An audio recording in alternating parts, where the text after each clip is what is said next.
Where's du mein friend, and welcome to yet another video, and we've got yet another review of the House of the Dragon. This time it's episode 5, and let me tell you, once again, it has been proved that House of the Dragon is kicking the Rings of Power's ass.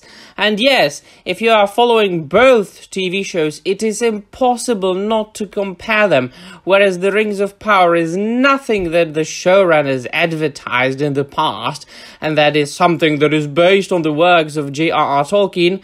Well, it turned out to be absolutely different story made up by Amazon. House of the Dragon, on the other hand, is adapting the source material gloriously and is doing what the Rings of Power should have done with the appendices to The Lord of the Rings and anything that they have the rights to, which isn't much, really.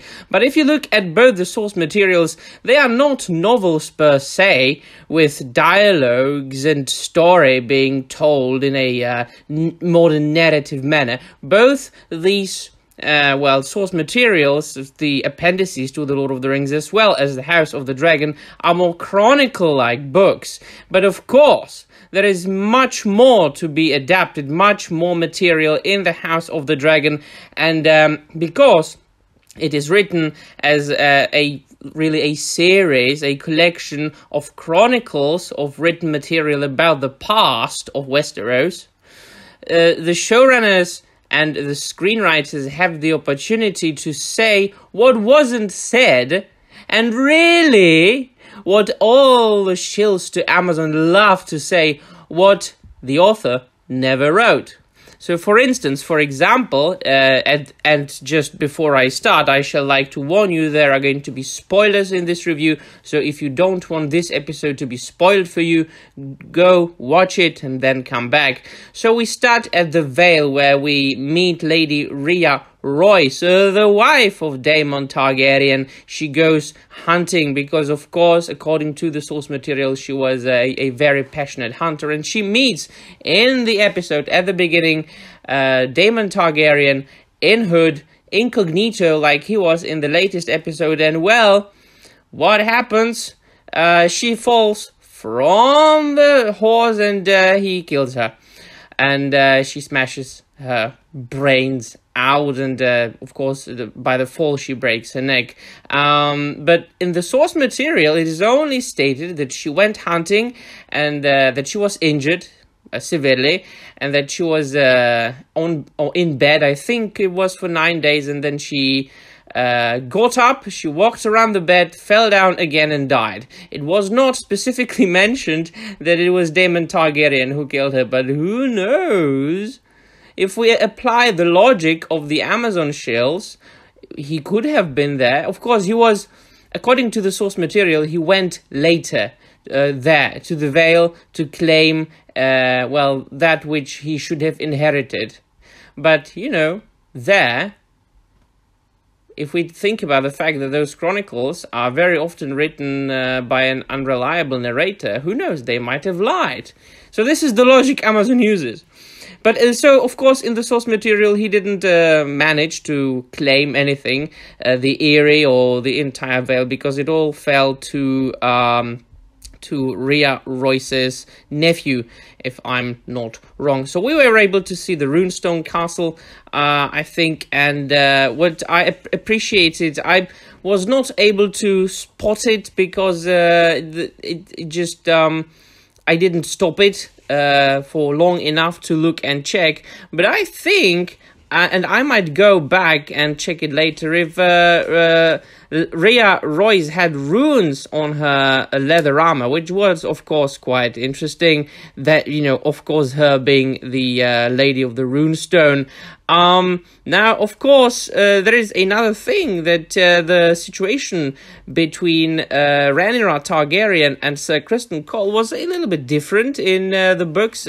She didn't lose her maidenhood to Sir Criston Cole, but to somebody else. But of course, he was passionately in love with her in the books, as well as he was then later now in the TV show, and he asked her to go with him and go away.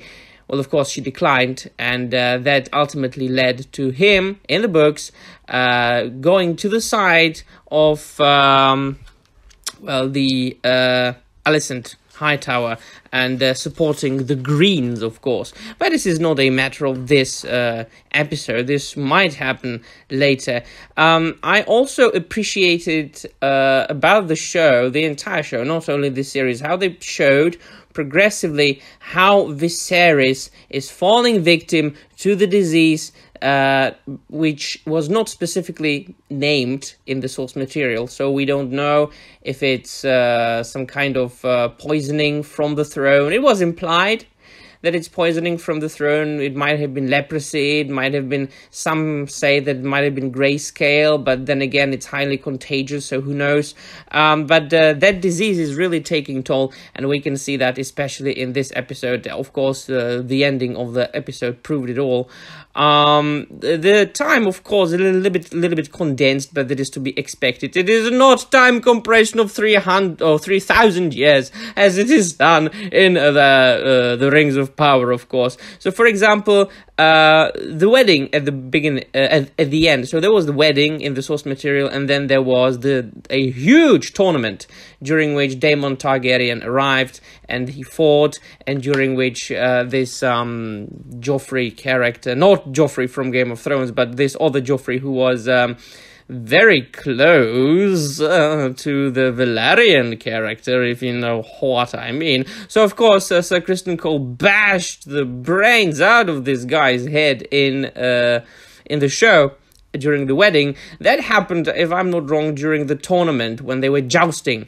So that's a little bit of a time compression, but that's how you adapt things. You take the law, you take the source material, you respect the law, you can shift it from here and there, you can compress the time a little bit. What's a time compression of a couple of days in comparison with thousands of years? So come on. So that was what I appreciated very much. Now, if we focus on just the wedding in the TV show, it was very, very nicely done. All the characters played and the actors played their part masterfully. You could see that Daemon Targaryen is scheming, plotting inside his head all the time. It is only shame that he is not given more dialogue, more lines in the show, because Matt Smith is my favorite character from this particular TV show, him portraying Daemon Targaryen.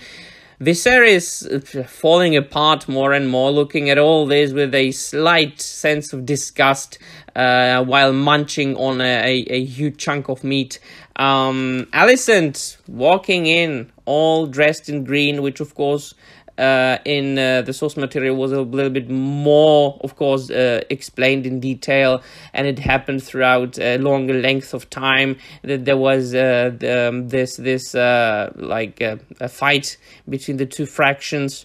The court was divided into two fractions: the Greens and the Blacks. The Greens who supported Alicent Hightower and Targaryen really, but Alicent and her son Aegon, and the Blacks who, well, people who wore black, if you know what I mean. Not people with, you know what I mean, if you read the source material. People who were wearing green color, right?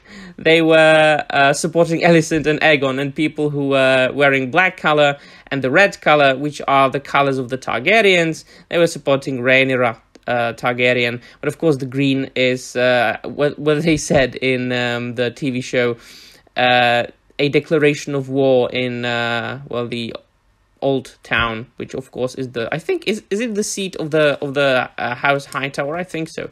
So that was quite nice to see. Other than that, I did enjoy very much all the actors, and finally we've got the plot moving on with a slightly speedier pace than it was in the previous episode. And the next episode, I think, is when the huge time shift is expecting us, which I'm quite interested in. But the one thing I don't like is that the actress who is portraying Rhaenyra right now is not going to be playing her anymore, and that's a pity because I love this actress. I love the way she is portraying Rhaenyra, and I will most certainly 100% miss her. So these are my thoughts and my opinions, my review of the 5th episode of the House of the Dragon. Let me know in the comments. That, of course, I haven't mentioned everything, but these are the highlights that I wanted to highlight, so that the video is not a half an hour long. All right, let me know in the comments down below what you think about this particular episode, and that will be all. Thank you very much for watching, and I'm out of here.